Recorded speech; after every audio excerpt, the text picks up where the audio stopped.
experience with Pride, and did you have any Yakuza interactions over in Japan? Well,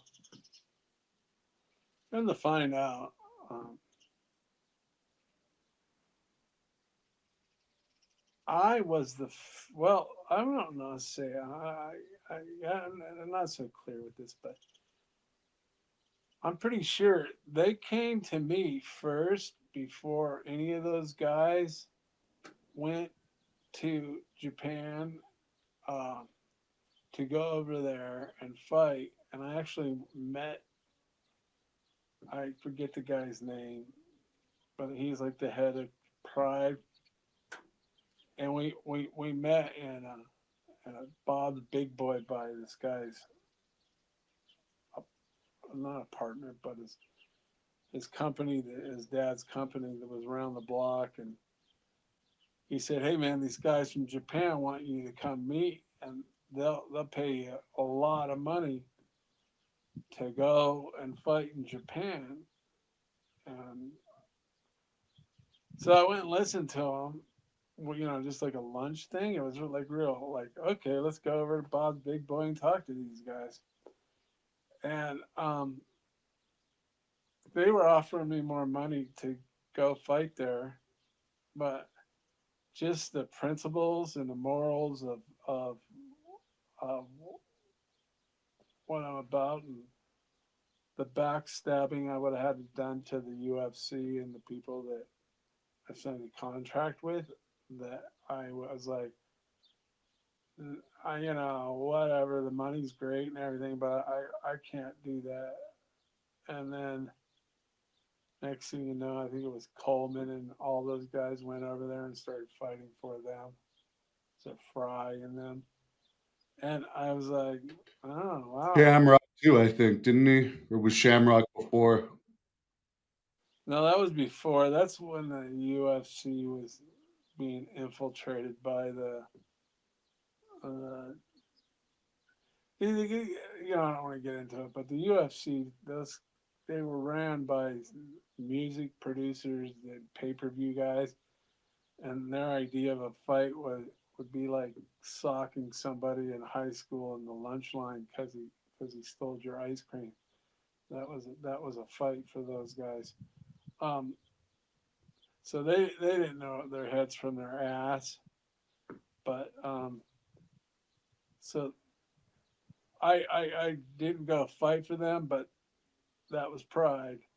And then after I got out of wrestling, my my heart really wasn't into anything. I didn't care. I didn't care about fighting really.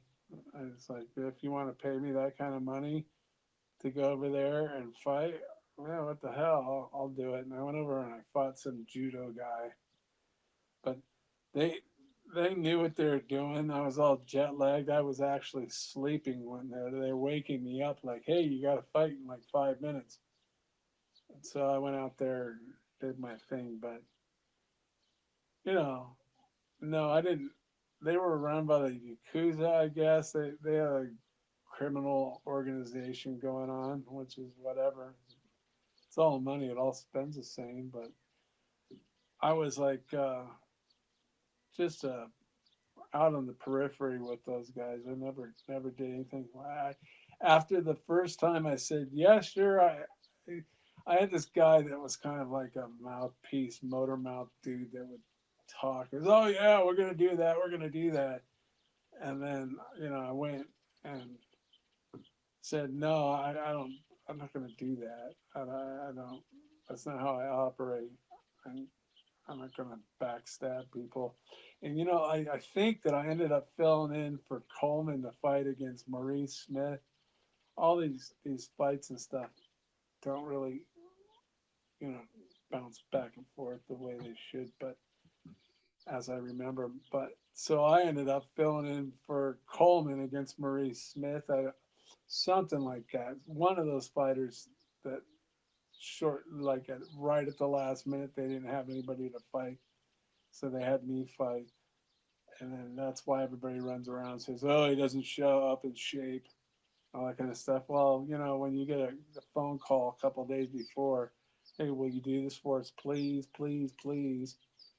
And you go up and you say, hey, I told that McCartney guy before the fight, I go, hey, I'm not in shape whatsoever. I go, so this guy starts kicking me, and I say, hey, that's it. I go, that's done. I'm not going to sit there and take a beating, but I'm here saving your asses for for the show. So at least say something. And of course, it's business is business. They never fucking said a word. They Yeah, it sounds like wrestling, very similar to wrestling. it's business is what it is. Yeah. So it's similar, but it's like, oh well, I ain't gonna cry about it. But remember who fucking saved your ass? I saved their ass like more than 3 or 4 times.